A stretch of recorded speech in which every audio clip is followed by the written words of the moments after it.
네, 안녕하세요. 잡정보센터의 김승재입니다. 안녕하세요. 이윤정입니다. 네, 여러분 3포 세대라는 말 들어보신 적 있으십니까? 상당히 좀 안타까운 말인데요. 연애와 결혼, 출산을 포기했다는 뜻인데 네. 취업난이 계속되다 보니까 연애도 결혼도 자연히 출산까지도 모두 포기를 하게 된다는 겁니다.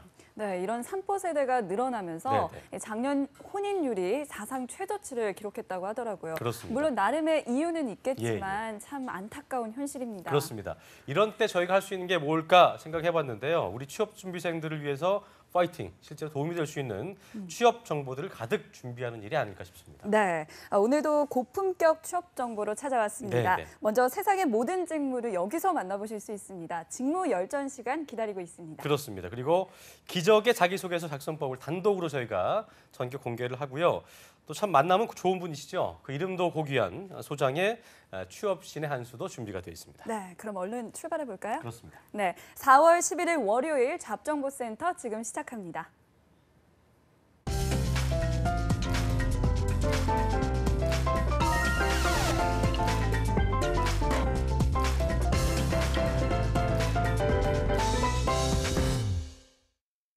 첫 시간은요, 취업 관련 이슈를 낱낱이 파헤쳐보는 시간이죠. 취업인 뉴스 시간입니다. 네, 오늘도 이남기 아나운서와 함께합니다. 어서 오십시오. 안녕하세요. 네, 안녕하세요. 네, 주말 동안 더 잘생겨진 것 같은데. 네, 주말에 아, 뭐 했어요? 주말에 뭐 했어요? 제가 주말에 조금 벚꽃 구경도 하고 재밌게 놀려고 했는데 네, 네. 날씨가 너무 안 좋다 보니까 음. 약간 집 밖은 위험한 것 같아서 방콕 하셨군요. 네, 집에서 청소만 하고 저랑도 있었습니다. 비슷했습니다. 자, 평일은 그렇게 시간이 잘 가는데 안 가는데 주말은 너무 시간이 네. 빨리 갑니다. 맞아요. 아무튼 월요일이 됐고 저희는 열심히 생방송과 일을 해야 됩니다. 자, 오늘 취업인 뉴스 첫 소식은 어떤 겁니까? 네, 오늘의 첫 소식은 바로 이제 고용노동부가 네. 기간제 근로자와 사내 하도급 근로자의 근로 조건을 보호하기 위해서 나섰다는 소식을 가지고 와봤습니다. 예. 이제 고용노동부는 최근 앞으로 2년 이상 지속적인 비정규직을 무기계약직으로 전환하라는 내용이 담긴 가이드라인을 제정했습니다. 그렇군요. 이에 따라서 앞으로 사업주들은 지속적인 업무에 종사하는 기간제 근로자를 무기계약으로 전환해야 하고요. 이를 어기는 사업주는 정부가 근로감독 등으로 엄격히 지도하게 됩니다. 그렇군요. 네, 그러니까 한 사업장에 비정규직 직원이 2년 이상 근무를 하게 된다면 네. 무기계약직으로 전환할 수 있게 한다는 거죠? 네, 이제 그 답변에 대해서 대답을 하려면 이 고용부가 제시한 상시 지속적 업무라는 말을 잘 해석해야 되는데요. 예. 이번에 제정된 가이드라인을 한번 자세히 살펴봤더니 네네. 이 상시 지속적 업무라는 뜻이 바로 연중 계속해서 지속되는 업무입니다. 네. 과거 2년 이상 지속을 했고 앞으로도 지속될 것으로 예상되는 업무를 말한다고 하는데요. 예. 이 같은 내용을 담은 기간제 근로자 고용안정 가이드라인과 사내 하도급 근로자 근로조건 보호 가이드라인은 이미 지난 금요일부터 시행하기 시작했습니다. 그렇군요. 고용부가 이런 가이드라인을 만들었다는 건 다시 얘기해서 그동안 불합리한 대우를 받아왔던 비정규직의 처우를 개선해 보겠다. 뭐 그런 의미 아니겠습니까? 네, 맞습니다. 고용부 조사 결과를 한번 살펴봤더니 예. 계약이 만료된 기간제 근로자 10명 가운데 7명이 이직을 하고 예. 네. 계속 고용되는 근로자는 2명, 그리고 정규직 전환은 단 1명뿐이라고 합니다. 그렇군요. 기간제 근로자의 평균 임금 수준 또한 정규직의 62.2%밖에 안 되고요. 예. 그래서 이에 고용부는 이번 가이드라인 시행을 계기로 무기계약으로 전환하는 근로자와 비슷한 업무를 하는 정규직 근로자가 있다면 네. 둘에게 같은 근로조건을 적용하는 등 차별이 없도록 해야 한다고 강조했습니다. 그렇군요. 네, 그런데 비슷한 일을 하는 정규직이 없을 경우도 있을 예. 거잖아요. 그럴 땐 어떻게 해야 할까요? 네, 그럴 경우에는 이제 해당 사업장의 모든 근로자에게 적용하는 각종 복리 후생 등에서 차별이 없어야 된다 이런 예. 입장인데요. 구체적으로 살펴보면 명절 선물, 작업복, 식대와 출장비, 또 통근버스나 식당 이용 등에서 차별이 없어야 된다고 말하고 그렇군요. 있습니다. 어쨌든 각종 차별을 없앤다는 점에서 기분 좋은 일이 아닌가 싶은데요. 네. 중요한 건 뭐냐면 계약을 어떻게 할 것인가, 이 계약 형태일 텐데 이 부분도 신경을 좀 썼다고 볼 수 있겠죠. 네, 맞습니다. 그래서 이제 고용노동부가 이 계약 부분에 신중을 가장 많이 기울였는데요. 앞으로 사용자는 기간제 근로자의 계약 기간을 불합리하게 단기간으로 설정해서 네네. 근로계약의 해지와 체결을 반복하는 것을 금지하려고 했는데요. 이는 기간제 근로자의 정규직 전환을 피하려고 계약의 해지와 체결을 반복하는 일명 쪼개기 계약을 막기 위한 조치입니다. 그렇군요. 네. 이 사용자와 근로자 대표는 기간제 근로자가 고용안정 등의 고충을 제기할 수 있는 경로를 마련해야 되고요. 예. 고충이 제기되면은 적절하게 처리를 해서 결과까지 알려줘야 합니다. 네, 예. 이 기간제 근로자들에게는 참 반가운 소식인 것 그렇습니다. 같습니다. 예. 그런데 이 사내 하도급 근로자 보호 가이드라인은 원래 있었던 걸로 알고 있는데 이번에 강화가 된 건가요? 네, 이번 사내 하도급 근로자 보호 가이드라인은 지난 2011년부터 원래 시행이 됐었는데요. 네. 이번에는 비슷한 업무를 하는 원청 그리고 하청 근로자들의 임금이나 근로 조건에서 차별이 생기지 않도록 필요한 정보를 제공하는 등의 내용을 추가했습니다. 예. 이를 위해서 원청 업체는 적정한 하도급 대금을 보장해야 하고요. 하도급 업체 사업주는 도급 대금 중 근로자 임금을 적정 수준으로 책정하도록 노력해야 합니다. 네, 그렇군요.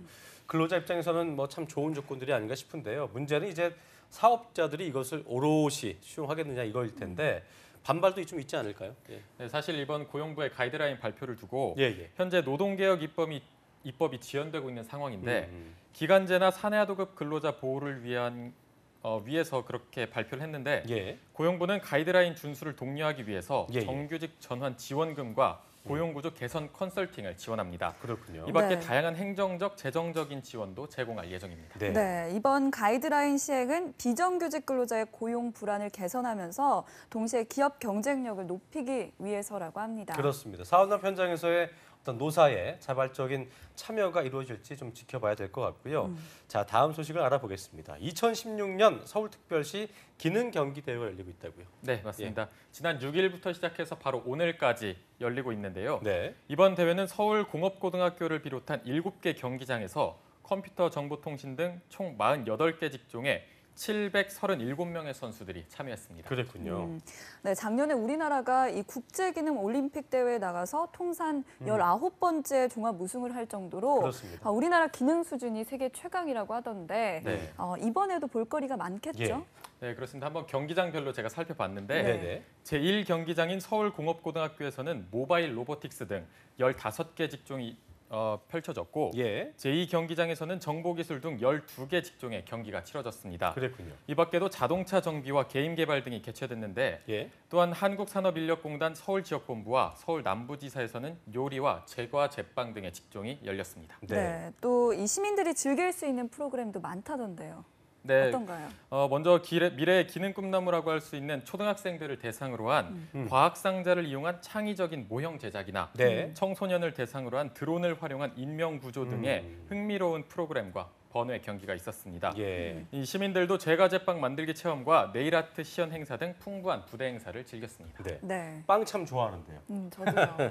자, 그야말로 모두가 함께 즐긴 그 축제장이 아니었나 싶은데요. 네. 이번 대회가 서울에서만 열린 게 아니라고 하더라고요. 네, 또 어디서 예. 열렸나 다른 지역도 한번 살펴봤는데요. 네. 이번 기능 경기 대회는 전국 17개 시도에서 동시에 개최가 됐습니다. 예, 예. 지역 예선을 거쳐 선발된 숙련 기술인들이 오는 9월에 서울에서 개최되는 제51회 전국 기능 경기 대회에 참가하게 되는 건데요. 네. 자신은 물론 시도의 명예를 걸고 불꽃 튀는 기량을 겨루게 될 것으로 보입니다. 그렇군요. 네, 지방기능 경기대회 오늘로 마무리된다고 하니까요. 네네. 많은 분들이 마지막까지 잘 참여해 주셨으면 좋겠습니다. 네. 9월에 있을 전국 기능 경기대회도 기대해 보도록 하겠습니다. 네, 지금까지 취업인 뉴스 잘생긴 이남규 아나운서 함께했습니다. 고맙습니다. 네, 고맙습니다.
네, 이번 시간은요. 숨겨져 있던 직무부터 미래에 주목받을 직업까지 다양한 직무를 알아보는 시간입니다. 직무 열전 시간입니다. 네, 이 시간 함께 해주실 분은요. 네. 주식회사 지에듀의 허지 대표님 모셨습니다. 안녕하세요. 안녕하세요. 네. 네. 네, 잡정부 시청자 여러분 허지이입니다. 반갑습니다. 반갑습니다. 반갑습니다. 대표님 앞으로 이제 이 시간 통해서 저희와 함께 해주실 텐데요. 시청자 여러분들께 먼저 각오 한 말씀 얘기해 주시죠. 네.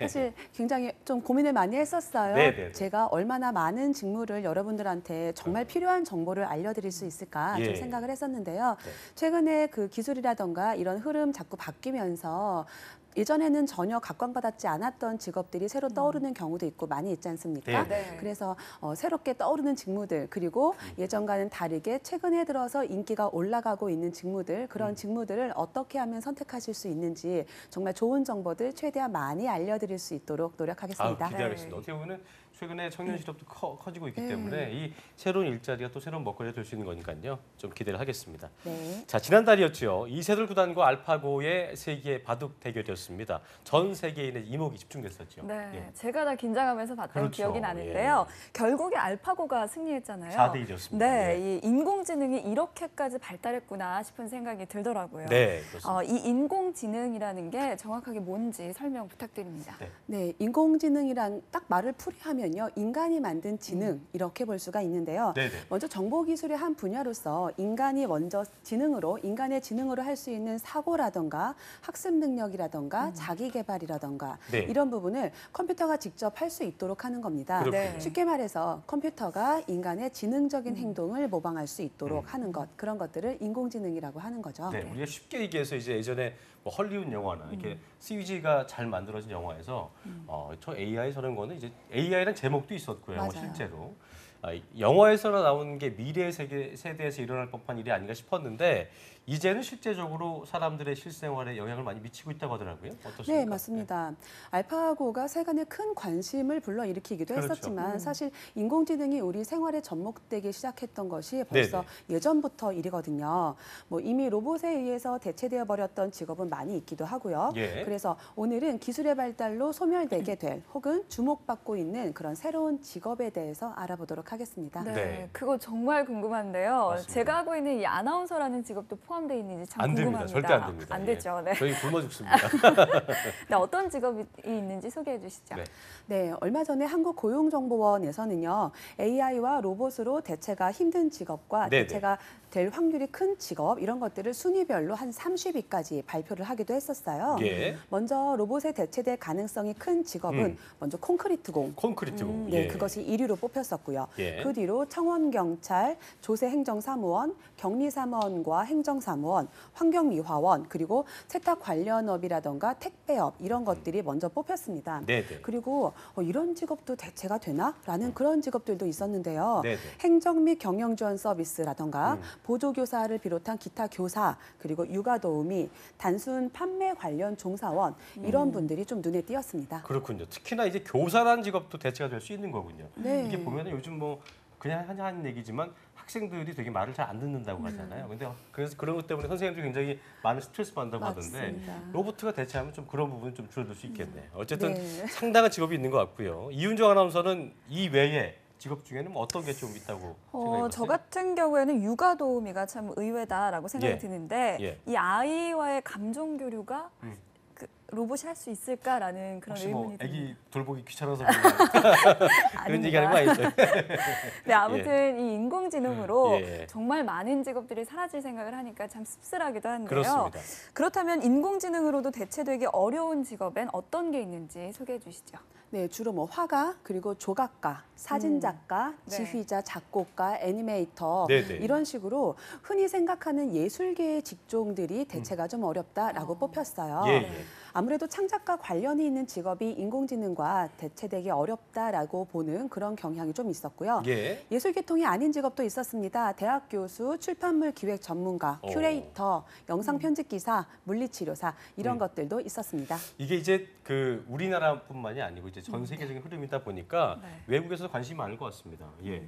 네, 외국에서는 어떤 직업이 사라질 것으로 보이나요? 네, 2015년에 영국의 방송에서 보도되었던 바에 의하면요. 네네. 텔레마케터, 그리고 타이핑을 치는 타이핑 사무원, 예, 예. 비서, 검표원, 보험사, 은행원, 공무원, 그리고 많네요. 도서관, 사서 예. 이런 직업들이 일자리를 위협받는 직종에 이름을 올렸어요. 그렇군요. 좀 보자면 감성에 기초를 한 예술 관련 직업, 이런 직업들은 자동화 대체 확률이 좀 낮다라고 본 거고요. 예, 예. 반대로 단순 반복적이라거나 정교함이 좀 떨어지는 동작을 한다거나 사람과 소통하는 일이 상대적으로 낮은 그런 특징을 지닌 업무들은요. 자동화 대체 가능성이 좀 높다라고 나왔네요. 아까 이제 예술가 부분 얘기할 때도 얘기하셨지만 아무리 뭐 인공지능이어도 사람의 어떤 인간 본연의 감성적인 부분까지 대체하기는 어려운 것 같습니다. 네, 이렇게 지금 해주신 말씀을 종합해 보면 주로 단순 반복적인 네네. 그러니까 이 숙련도가 낮은 업무가 이 대체 가능성이 높게 나타나는 것 같습니다. 그런데요, 놀라운 것이 또 있어요. 어떤 게 있습니까? 네, 예. 주로 전문직이다라고 알고 있었던 손해사정인이라던가 네네. 아니면 네. 일반 의사 뿐만 아니라 관제사 이런 업무들도 자동화에 의해서 직무 대체 확률이 좀 높다라고 나타났다는 거예요. 예, 예. 사실 구글하고 IBM이 주목하고 있는 분야 중에 하나가 의료 분야이기도 한데요. 예, 예. IBM에서 개발했었던 인공지능 프로그램이 왓슨이라고 있습니다. 네. 그 왓슨이요 이미 MD 앤더슨 암센터라는 곳에서 암 진단에 활용이 되고 있거든요. 예. 왓슨은요 환자에 대한 보고서라든가 아니면 의학 관련 책자들 이런 것들을 기초해서 단 몇 분 만에 그 종합적인 분석을 환자에 대해서 다 해주는데요. 네. 암 진단에 대한 정확도가 무려 90%를 넘는데요. 뿐만 아니라 미국의 5개 정도 되는 대학 병원에서요. 약사 로봇을 도입했습니다. 35만 건을 조제하는 동안 실수가 단 한 건도 없었다고 하네요. 그렇네요. 네. 전문직이라고 해도 이제 안심할 수가 없는 거고 네. 대체가 가능할 수 있다는 건데요.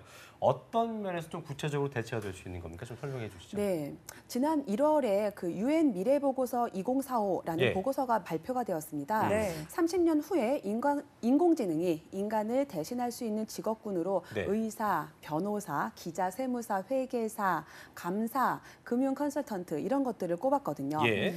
즉 데이터를 통해서 예측 가능한 요소가 있는 직업이라면 그 일을 대체하는 것이 충분히 가능하다라고 네. 그 보고서에서 언급을 하고 있어요. 예를 들면 수많은 임상 실험이라던가 또는 연구 성과를 판독해서 최신의 치료법을 찾아서 적용해야 되는 그런 의료 관련 산업들이 마찬가지고요. 예, 예. 또 특정 고객의 금융 상황뿐만이 아니라 시장의 전체 상황도 읽어내야 하는 그런 금융업 네, 네. 그리고 다양한 문의가 폭주하고 있는 고객 서비스 관련업 이런 것들에서는 충분히 인공지능이 활용이 가능하다라고 보는 거죠. 그렇군요. 네, 일반적으로 사람들이 선호하는 그런 직업군들 역시 네네. 인공지능으로부터 도전을 받고 있다 이런 말로 들리는데요. 그럼 이런 변화가 대략 언제부터 본격적으로 이루어질까요? 네, 그 다보스 포럼에서 나왔던 직업의 미래 보고서에서는요, 네네. 약 4년 후인 2020년 얼마 안 남았죠. 얼마 안 남았네요. 네. 얼마 안 남았네요. 2020년부터 이런 움직임이 시작될 것이다라고 예. 보고 있어요. 그런데요, 사실 정확하게 말하자면 이런 움직임은 벌써 시작이 되었습니다. 그렇습니까? 네, 영국의 최대 국영은행인 그 로열 뱅크 오브 스코틀랜드에서도요 로보 어드바이저 서비스라는 걸 진행을 하고 있어요. 즉 투자 상담 직원을 해고를 하고 그리고 그 로보 어드바이저 서비스를 좀 더 확대를 하겠다라고 벌써 기사가 나오기도 했거든요. 이 로보 어드바이저는요 알파고처럼 스스로 학습하고 스스로 진화하는 그런 딥러닝 기능을 갖추고 있기 때문에 머지않아서 인간보다 훨씬 앞서는 투자 수익률을 내지 않을까 그렇군요. 그렇게 기대되고 있습니다. 그렇군요. 아까 IBM의 왓슨 얘기 잠깐 하셨었는데요. 사실 암 치료에 활용하고 있는 이런 어떤 의료 기술에 사용하고 있는 로보 어드바이저. 우리나라의 경우는 좀 늦지 않았을까 싶긴 한데 어떻습니까 상황이? 네, 하지만 국내에서도요 벌써 꽤 오래전부터 한 2010년 그렇습니까? 전후로 예. 수술에 대해서 그 로봇을 벌써 도입을 해서 활용을 하고 있어요. 네네. 각종 암이라던가 심장병 수술 이런 쪽에 로봇이 벌써 수술을 진행을 하고 있는데요. 예. 물론 이 수술 로봇은 아직 인공지능 단계까지 도착하지는 못한 것이지만요. 이런 수술 로봇 자체도 인간의 그 손의 한계를 뛰어넘는 정교함 정교함 그리고 세밀함 덕분에 수술 성공률도 굉장히 높고요. 신체 손상도 좀 적은 편이라서 예, 예. 환자들이 회복하는 것도 상대적으로 빠르다고 하네요. 네. 간단하게 로봇을 활용한 사례가 더욱 많습니다. 해외에서는요, 벌써 카페에서 그 로봇 바리스타들이 커피를 만들어주기도 해요. 네, 그렇군요. 제가 원하는 커피를 어느 매장에 가서든 똑같이 서비스를 받을 수 있다는 장점이 있겠죠. 그리고 마트에서는요, 계산원 대신에 로봇이 그 계산을 직접 해주면서 계산원 수십 명이 해고돼 버리고 그 로봇을 관리하는 직원 하나만 남겨둔 그런 사례들도 벌써 일어나고 있다고 합니다. 그렇군요. 그러니까 고객과 좀 직접 응대하고 부딪히면서 좀 스트레스를 받을 수, 충돌이 있을 수 있는 그런 직업군에서는 어떻게 보면 아까도 말씀드렸지만 조금 도움이 될 수도 있겠지만 저희 고객들 입장에서는 로봇가 막 삐리삐리 뭐 얼마예요 이러면은 기분이 조금 묘할 수도 있을 것 같은데 좀 지켜봐야 할 것 같고요. 네. 어쨌든 이런 흐름이 이제 계속 이어질 수 있다는 건데 이런 흐름 앞에서 취업을 준비하는 사람들은 어떻게 좀 입장을 취해야 될까요? 네, 그게 아무래도 가장 중요한 그렇죠. 거겠죠. 예. 아직까지는요, 인공지능이 인간처럼 모든 영역의 사고를 다 잘하는 건 아닙니다. 예, 예. 즉, 알파고가 바둑은 잘 둘지 몰라도요, 오목은 전혀 잘하지 못하거든요. 이런 인공지능을 약한 인공지능이라고 말을 하는데요. 네. 실제로 우리가 영화 어벤져스 2에서 보았던 그런 울트론처럼 네. 네. 복합적이고 지성적인 사고를 하는 AI, 그런 인공지능을 강한 인공지능 또는 범용 인공지능이라고 하는데 예. 그런 범용 인공지능은 아직까지는 좀 멀었다라고 보는 것이 그렇군요. 과학계의 중론이라고 합니다. 네.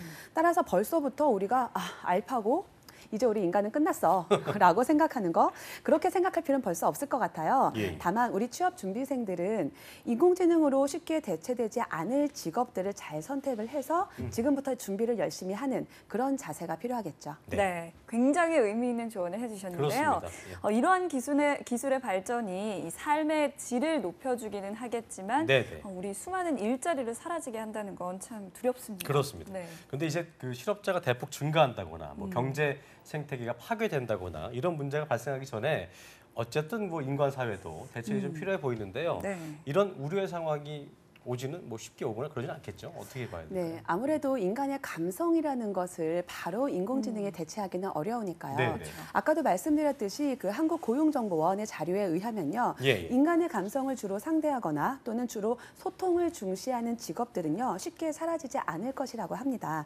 인공지능으로 촉발되는 4차 산업혁명은요, 과거 증기기관의 발명으로 인해서 수많은 노동자들이 직업을 잃었던 그것에 참 비견을 할 수가 있을 텐데요. 네, 네. 기계의 인간 노동력 대체로 인해서 수많은 블루칼라들이 사라지긴 했지만 결국에는 새로운 일자리가 더 생겨났었고 그리고 인간 생활은 훨씬 졌었지 않습니까? 네네.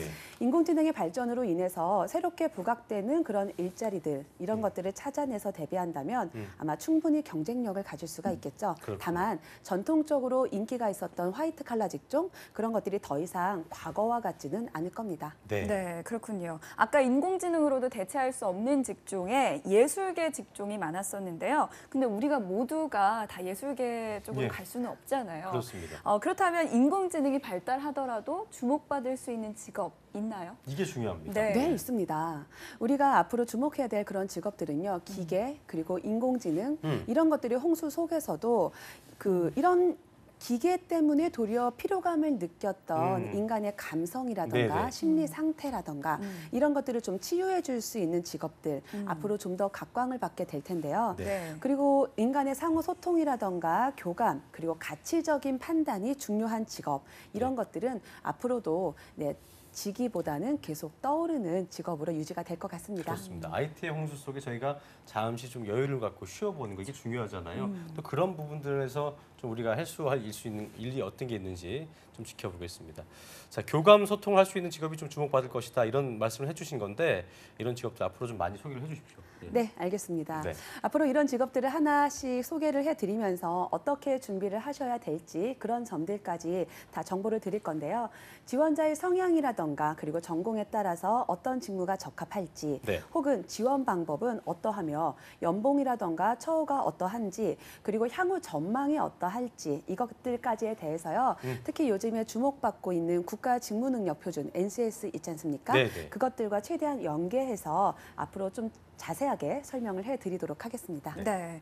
그리고 한 가지 더 질문이 있는데요.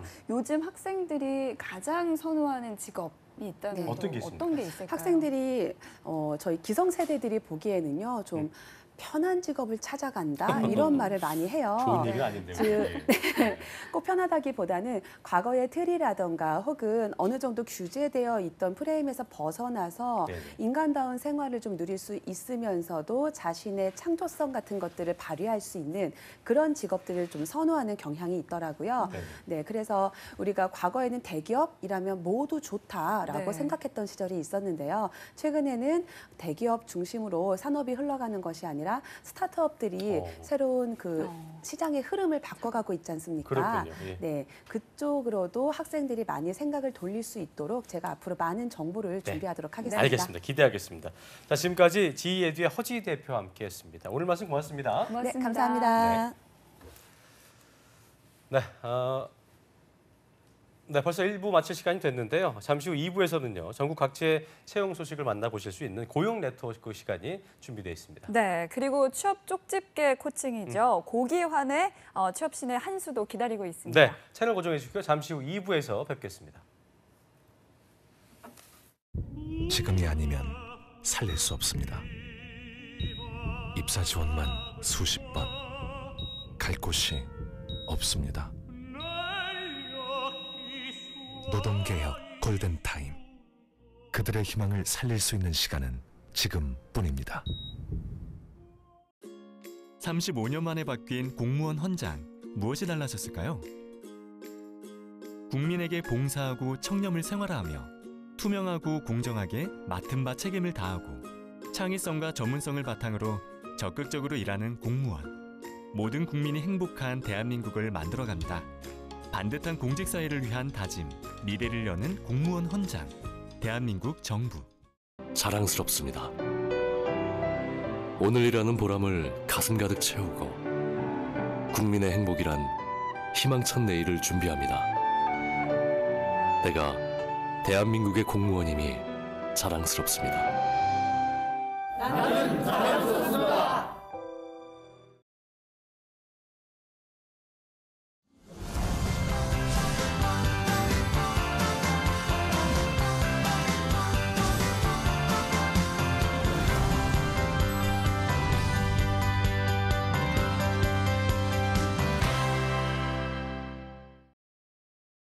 밥 한 번 사준 선배에겐, 형 고마워. 매일 밥 해주신 엄마에겐, 물이나 좀. 여자친구 생일엔, 축하해. 부모님 생신엔, 엄마 생일이었어? 5분 기다려준 동료에겐, 죄송합니다. 늦었습니다. 평생을 기다려준 부모에겐. 왜 나왔어? 부모님께 이런 말 해본 적 있나요? 고마워요, 엄마. 말 한마디가 효도입니다. 35년 만에 바뀐 공무원 헌장, 무엇이 달라졌을까요? 국민에게 봉사하고 청렴을 생활화하며 투명하고 공정하게 맡은 바 책임을 다하고 창의성과 전문성을 바탕으로 적극적으로 일하는 공무원. 모든 국민이 행복한 대한민국을 만들어간다. 반듯한 공직사회를 위한 다짐, 미래를 여는 공무원 헌장, 대한민국 정부.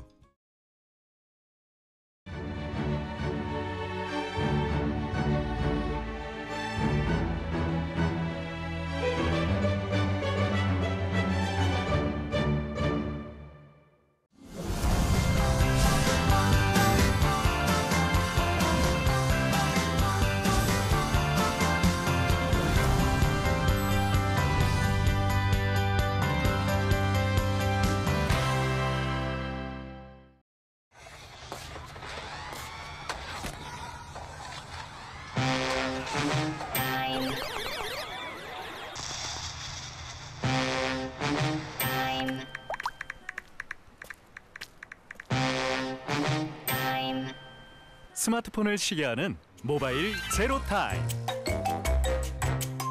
스마트폰을 끄면 행복이 켜집니다. 이제 당신만의 모바일 제로타임을 정해보세요. 여보세요? 축하합니다. 합격하셨어요. 체크카드를 저희한테 보내주셔야 됩니다. 체크카드를 꼭 보내야 돼요? 본인 통장이 범죄 연루되어 당장 안전한 계좌로 옮겨야 합니다. 이런 전화 하지 마세요. 대출 가능하십니다. 지금 모든 정보를 입력해주세요. 네. 잠깐 이거 홈페이지 맞아? 보이지 않는 범죄, 보이스피싱, 스미싱. 뭐야? 은행이죠. 확인 좀 할게요. 의심이 안심입니다. 잡정보센터 2부의 문을 활짝 열었습니다. 네, 2부에서는요. 네. 전국의 고용센터 연결해서 채용 정보 살펴보는 시간입니다. 예. 고용 네트워크 시간 준비되어 있습니다. 그렇습니다. 그리고 그 이름도 고귀한 소장과 함께하는 취업 신의 한 수도 준비가 되어 있습니다. 네, 그럼 고용 네트워크부터 만나볼까요?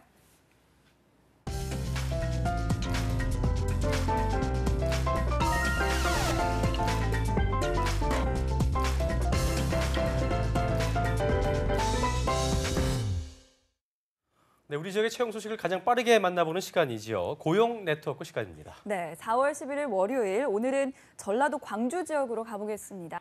네, 광주 지역 먼저 소개해드릴 기업은 네. 주식회사 한진 D&B입니다. 특수 목적용 기계 제조업체로 광주광역시 광산구 한안산단 10번로에 위치하고 있으며 CNC 선반 조작원 경력자 2명 채용할 계획입니다. 네. 지원 자격은 거졸 이상 학력과 3년 이상 경력자 지원 가능합니다. CNC 선반 가공 경력 있으신 분 우대한다고 합니다. 급여는 연 3,200만 원 이상 지급되며 면접 후 협의 가능하며 접수 마감일은 4월 26일까지입니다. 네. 네, 다음 기업 어디입니까? 네, 두 번째 소식 알려드리겠습니다. 네. 광주 고용센터에서는 지역 구직자들의 취업을 위해 각종 프로그램을 운영하고 있습니다. 이번 주는 단기 집단 상담 프로그램을 소개해드리겠습니다. 2016년 4월 14일 취업 목표 정하기, 4월 19일 행복한 대화 이끌기 등을 각각 운영할 계획입니다. 네. 프로그램은 오후 1시 30분부터 5시 30분까지 광주 고용센터 구청 해냄실에서 진행됩니다. 참여를 희망하는 구직자분들은 일정을 참고하셔서 미리 워크넷을 통해 신청하거나 네. 고용센터를 방문하여 접수하셔야 합니다. 프로그램에 관련한 궁금한 사항은 국번 없이 1350번으로 연락하시면 됩니다. 네. 광주 지역의 구직자들에게는 필요한 상담 프로그램이겠네요. 지역분을 참고하시고요. 김중원이 고맙습니다. 네, 감사합니다. 네. 네, 이번에는 수원 고용복지 플러스 센터의 김정은 주무관님 만나보겠습니다. 주무관님 안녕하세요. 네, 안녕하세요. 수원 고용복지 플러스 센터 김정은 주무관입니다. 네, 오늘은 화성 지역의 구인 기업 어디입니까? 네, 오늘 먼저 소개해드릴 기업은 예. 주식회사 폴리원 테크놀로지입니다. 화성시 양감면 정문 송산로에 소재한 고무 제품 및 플라스틱 제품 제조업체로서 영업지원 및 출하 관리를 지원할 사무 직원을 1명 채용합니다. 지원 자격은 학력 무관이며 인근 거주자 및 차량 소지자를 우대하고요. 급여는 연 2,200만 원 이상이며 중식 및 기숙사, 차량 유지비 등을 제공합니다. 네. 채용 시에 마감된다고 하니 워크넷 홈페이지에 자세한 구인 정보를 참고하시어 가능한 빨리 지원하시는 게 좋겠습니다. 네, 다음 기업 어디입니까? 네, 다음으로 소개해드릴 기업은 주식회사 글로벌 스탠다드 테크놀로지입니다. 화성시 동탄면 동탄산단 6길에 소재한 반도체 장비 제조 업체로서 네. 반도체 장비 유지 보수를 담당할 정비원을 10명 채용합니다. 네. 지원 자격은 고졸 이상의 학력에 경력 무관이며 청년층을 우대하고요. 급여는 연 2,600만 원 이상이고 중식 및 기숙사, 통근버스를 제공합니다. 역시 채용 시에 마감된다고 하니 워크넷 홈페이지에 자세한 구인 전형 사항을 참고하시어 빨리 지원하시기 바랍니다. 네, 채용 시에 구인이 마감된다고 하니까요. 최대한 빨리 지원해 주시기 바랍니다. 수원 고용복지플러스센터의 김정은 주무관님이었습니다. 고맙습니다. 예, 감사합니다. 좋은 네, 하루 되세요. 고맙습니다. 자, 고용 네트워크 오늘은 전라도 광주와 경기도 화성 지역의 채용 정보를 자세히 살펴봤습니다.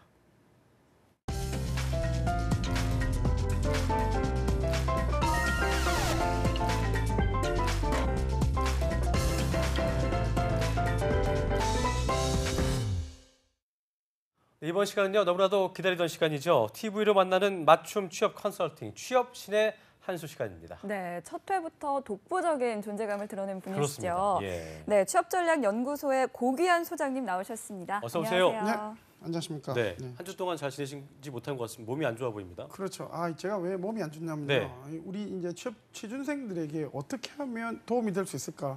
밤에 잠을 안 자고 막 고민을 했습니다. 어떻게 하면 그러다 보니 몸살이 걸렸습니다. 아, 몸살 걸리셨네요. 그래도 오늘 잘해주실 거죠? 열심히 해야죠. 네, 알겠습니다.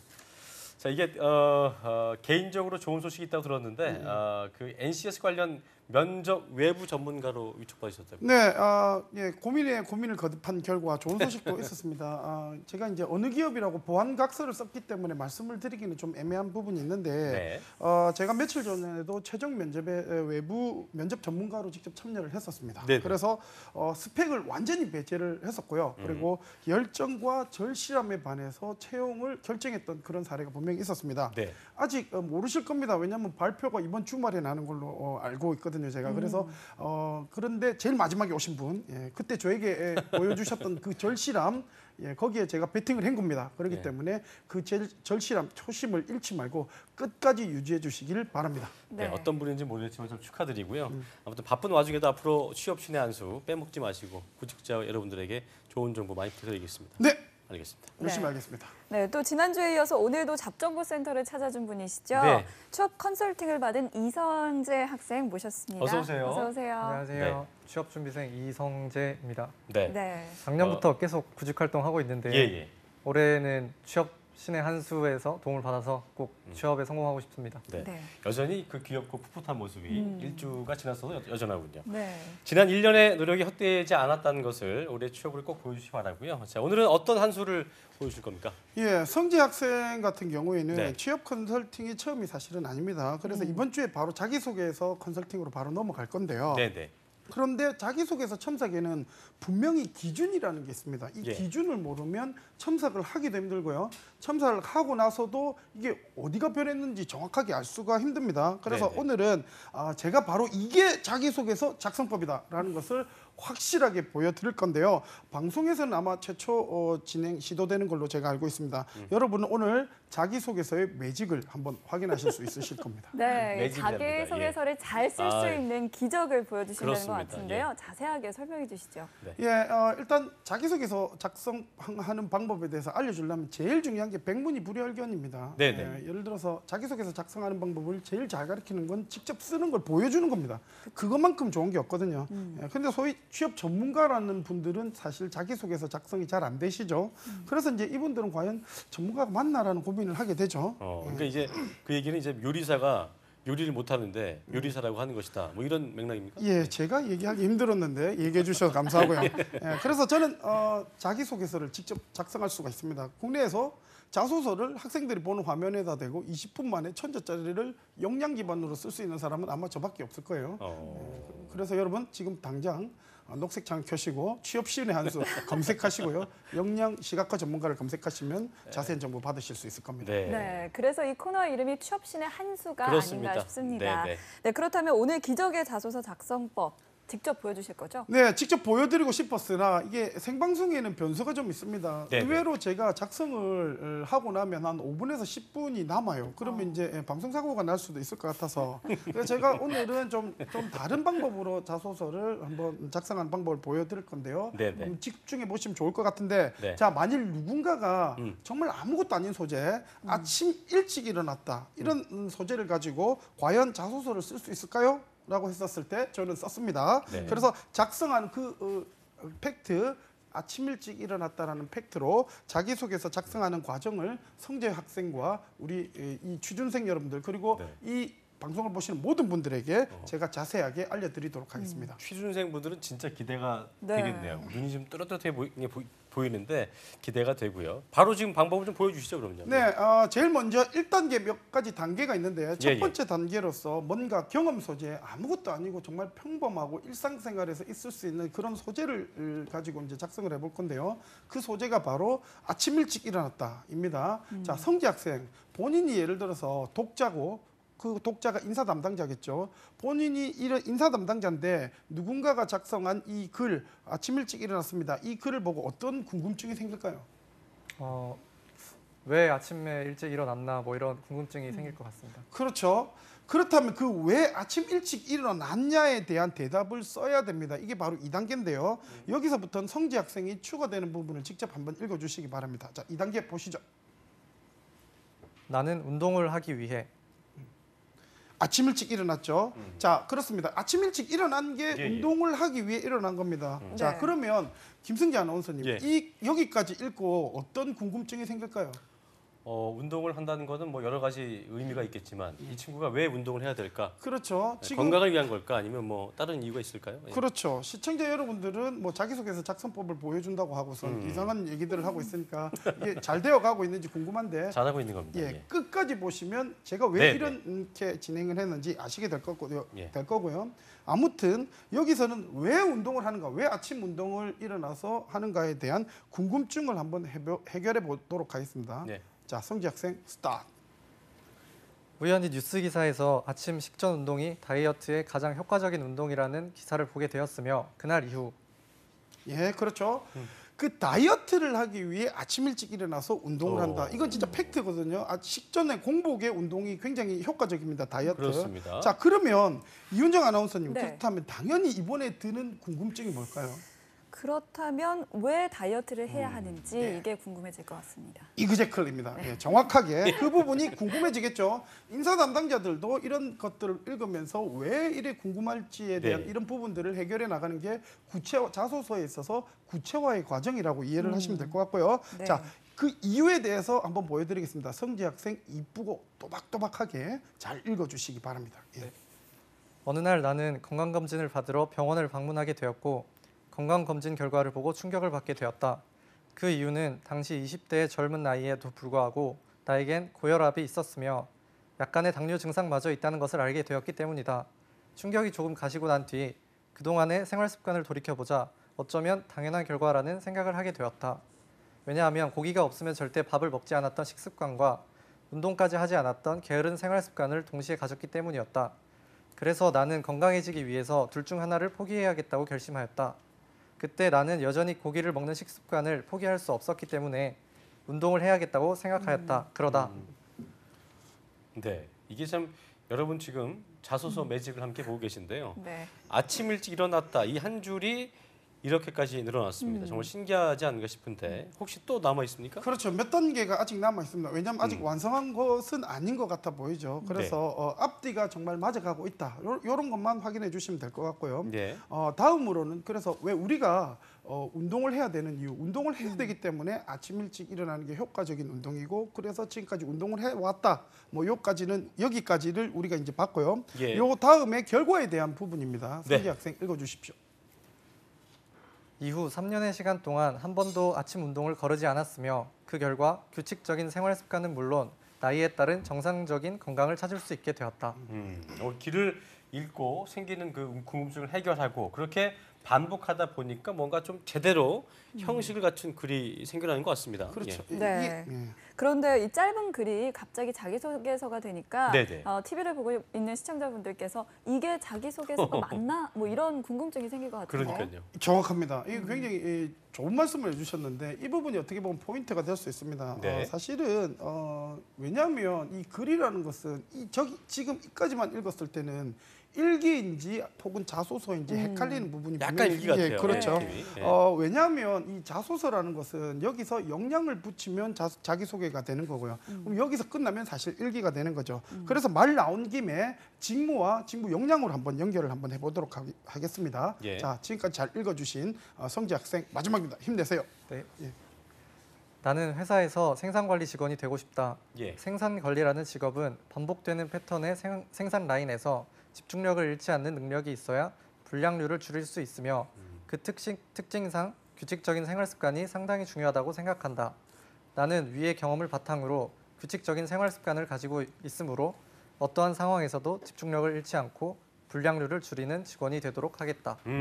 이제 뭔가 좀 대충 그림이 나오는 것 같네요. 소장님, 근데 자소서란 게 두 갈씩이 보통 많잖아요. 어떻게 하겠다는 게 있는 건데 자소서 그래도 보니까 뭐뭐 하겠다 이게 반말이잖아요. 반말투가 안 되는 거 아닙니까? 그렇죠. 반말투는 사실 위험합니다. 왜냐하면 글을 읽는 독자, 인사 담당자들은 내보다 다 나이가 많거든요. 그런데 이제 처음에 자기소개를 쓸 때 제가 과정상 처음부터 존댓말을 하지 않아도 된다. 왜냐하면 다 쓰고 나서 존댓말이라는 건 고쳐가면 되거든요. 그래서 중요한 거는 끝까지 써야 된다는 것을 보여드리고 싶어서 이렇게 진행을 했고 그리고 자기소개서는 그런 겁니다. 나는 이런 역량을 가지고 있습니다. 라는 일종의 주장문이거든요. 그래서 주장문은 구조가 주장 플러스 근거입니다. 그렇기 때문에 두 두괄식으로 써야 된다라는 게 맞는 표현이라는 거죠. 예. 그리고 그럼에도 불구하고 우리나라 사람들은요, 글을 쓸 때 이 목차라든지 아니면 써머리라 이런 것들을 활용하지 잘 안 하는 경향이 있습니다. 그러다 보니 글을 쓰다 보면 굉장히 자연스럽게 미괄식 구조로 가게 됩니다. 이 미괄식 구조의 특징이 감동을 주기에는 굉장히 좋은 구조입니다. 왜냐하면 기승전결로 가게 되어 있거든요. 그런데 이 스펙, 즉 자기소개는 내 사용설명서이기 때문에 주장문이고 말 그대로 두괄식 구조로 가야 된다는 거죠. 그러면 이때 우리는 미괄식 구조로 쓴 다음에 핵심만 요약을 해서 두괄식으로 올리면 양괄식 구조가 됩니다. 그러면 두괄식 구조에 어느 정도 형식을 다 포함이 되는 거기 때문에 이런 부분은 제일 나중에 하면 되니까 제일 먼저 중요한 거는 나는으로 시작하는 모든 자기소개를 써내려가는 과정이 제일 중요하다라고 보시면 되겠죠. 그래서 이 모든 것들을 포함해서 고쳤습니다. 그래서 완성을 했는데요. 그 마지막 완성본은 이윤정 아나운서님이 이쁘게 읽어주시면 감사하겠습니다. 예. 규칙적인 생활 습관을 가진 생산관리 직원이 되도록 하겠습니다. 예. 저는 어느 날 건강검진을 위해서 병원을 방문하게 되었고 검진 결과를 보고 충격을 받게 됐습니다. 그 이유는 당시 20대의 젊은 나이에도 불구하고 저에게는 고혈압이 있었으며 또 약간의 당뇨 증상마저 있다는 것을 알게 되었기 때문입니다. 그날 이후 저는 운동을 하기 위해 아침 일찍 일어나기 시작하였습니다. 이후 3년의 시간 동안 한 번도 아침 운동을 거르지 않았으며 그 결과 규칙적인 생활 습관은 물론 나이에 따른 정상적인 건강을 찾을 수 있게 됐습니다.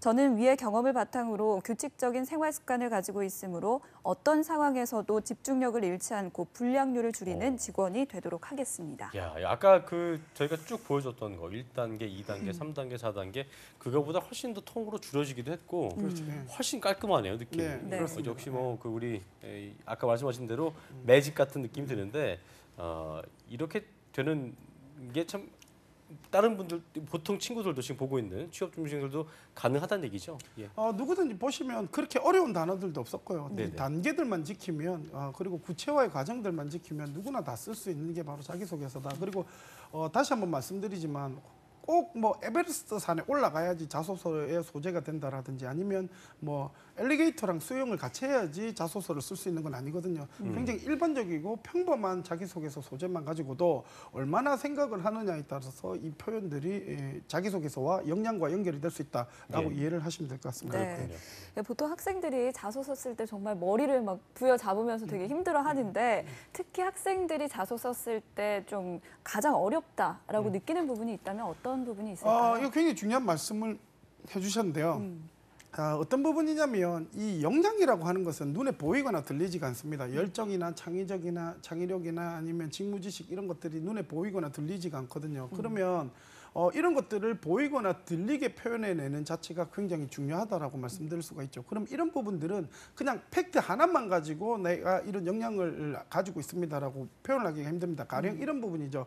운전면허증이 있다고 모든 사람들이 운전을 할 수 있는 건 절대 아니거든요. 그러면 내가 운전을 할 수 있다라고 얘기하기 위해서는 운전한 경험들을 눈에 보이게끔 설명을 하는 게 굉장히 중요하다라는 거죠. 그래서 이 취업 신의 한 수는 제가 취업 역량 시각화 전문가입니다. 그렇기 때문에 앞으로 여러분 이 취업 신의 한 수만 보시면 역량을 시각화하는 모든 과정들을 정말 쉽게 설명해 드리도록 하겠습니다. 네, 꼭 집중하셔야 될 것 같고요. 끝으로 한 가지만 더 질문 드리겠습니다. 이게 모든 게 이제 트렌드란 게 있잖아요. 자소서도 회사에서 요구하는 어떤 요구한다기보다 자기 자신의 실제적인 얘기를 쓰는 게 제일 중요하겠지만 회사가 좋아하는 어떤 그런 트렌드 이런 것들을 좀 가장 좋아한다. 일단 간결성이 있어야 될 것 같고요. 어떤 것들이 좀 있습니까? 구체적으로. 일단은 요즘에 최근에는 특히 경기가 안 좋아지면 이 스토리와 경험과 경력에 대한 이런 부분들이 굉장히 중요합니다. 그래서 저번 주에 이어서 저번 주에 제가 그런 말씀을 드렸어요. 졸업 유예하지 마세요. 그래서 이번 주에는 또 드리고 싶은 말씀이 있는데 도서관에서 취업 준비를 하지 마십시오. 도서관에서 취업 준비를 하면 취업하기가 점점 힘들어질 겁니다. 그래서 자기소개서 쓸 때 사회에 나와서 경험을 하고 그 경험을 할 때 무슨 생각을 했는지 이런 스토리들을 녹여내는 게 정말 중요하다라고 말씀드리고 싶습니다. 평소에 일기를 쓰면 자소서에 좀 도움이 될까요? 약간 좀 형식이 좀 일기 같았잖아요. 그렇죠. 이게 이제 여러 가지 자소서 쓰는 방법이 있는데 이 글이라는 것은 자기 성향이 나오게 되어 있습니다. 자기소개서를 쓰기 위해서 일기를 쓴다. 이것도 굉장히 좋은 방법이죠. 일단 커뮤니케이션이라는 것은 계속 많이 해볼수록 늘어난다라고 이해를 하시면 될 것 같습니다. 하나만 더 물어보자면 자소서를 이제 소장님처럼 잘 쓰는 분이 있는 반면에 또 부족한 친구들도 있잖아요.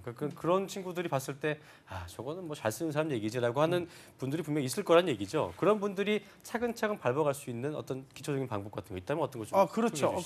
굉장히 중요한데 제가 예전에 첫 직장이 기자 생활을 했었습니다. 그래서 기자 생활을 하면서 제 밑에 직원들한테 글 쓰는 트레이닝을 시킨 적이 있었거든요. 예를 들어서 이런 겁니다. 가장 간단하게 얘기를 해서 백설공주라는 얘기가 있죠. 이 백설공주가 백설공주 안에는 여러 명의 어떤 주인공과 아니면 조연들이 나옵니다. 그렇죠. 근데 거기서 우리는 지금까지 백설공주의 주인공을 백설공주로만 생각을 했다라는 거죠. 혹시 7 난장이 중에 한 난장이가 주인공이 되는 이야기면 어떻게 진행이 될 수 있을까라는 이런 생각들을 끊임없이 하다 보면 창의적이고 새로운 관점 그리고 내가 원하는 관점의 스토리텔링을 할 수 있다라고 이해를 하시면 됩니다. 그렇군요. 네, 그렇군요. 성재 학생은 마지막으로 궁금한 거 있나요? 한 말씀 해주세요. 네. 제가 지금 자소서를 계속 소장님께 써서 보내고 있는데 혹시 뭐 더 제가 보완해야 될 점이나 뭐 그런 게 있는지 궁금합니다. 요거는 다음 주에 그렇죠. 성재 학생의 자소서를 첨삭해 볼 겁니다. 이 부분을 기대를 해주셔야 됩니다. 왜냐하면 지금 보여드리면 다시 20분의 시간이 필요하기 때문에 다음 주로 기대해 주시기 바랍니다. 알겠습니다. 취업신의 두 번째 수 오늘도 정말 여러분들 실망하지 않으셨을 겁니다. 특히 자소서 정말 매직이었는데요. 자 마지막으로 우리 또 소장님 그리고 학생 이성재 학생 소감 한 마디씩 들어보겠습니다. 먼저 소장님. 오늘 굉장히 재밌는 거를 시도를 했는데 네네. 사실은 좀 더 뭔가 보여드리고 싶었는데 이 글이라는 게 사실 글 쓰는 과정이 그렇게 뭐 재밌거나 그러진 않습니다. 그런데 이 과정을 통과해야지 면접이라는 과정을 갈 수 있거든요. 자 그래서 여러분 다시 한번 말씀드리지만 자기소개서를 쓰기 위해서는 뭐 예를 들어 도서관에서 자판 앞에만 있다고 절대 자기소개서를 쓸 수가 없습니다. 그래서 사회에 나와서 굉장히 많이 경험을 하시고요. 그 경험들을 글로 표현해내는 게 가장 중요하고 그리고 스티브 잡스라든지 아니면 아인슈타인도 뭔가 글을 쓰거나 고민을 할 때는 산책을 굉장히 많이 했다라고 합니다. 그래서 도서관에서 나오셔서 산책을 많이 하시면 그 한 단어에서부터 시작하는 자기소개서를 시작할 수 있으실 겁니다. 마지막에 정말 꿀팁이었습니다. 네, 앞으로도 잘 부탁드립니다. 네. 성재 학생도 소감 한마디 해주시죠. 오늘 자소서를 어떻게 풀어나가야 되는지 배울 수 있었고 저도 집에 가서 빨리 고쳐보도록 하겠습니다. 네. 자, 앞으로도 취업신의 한 수 계속해서 기대를 해보도록 하겠습니다. 지금까지 두 분과 함께했습니다. 고맙습니다. 고맙습니다. 네, 시간이 많이 지나갔네요. 성공 취업의 모든 것 잡정보센터 저희가 오늘 준비한 소식은 여기까지입니다. 네, 저희는 내일 이 시간에 다시 찾아오겠습니다. 시청해주신 여러분 고맙습니다. 고맙습니다.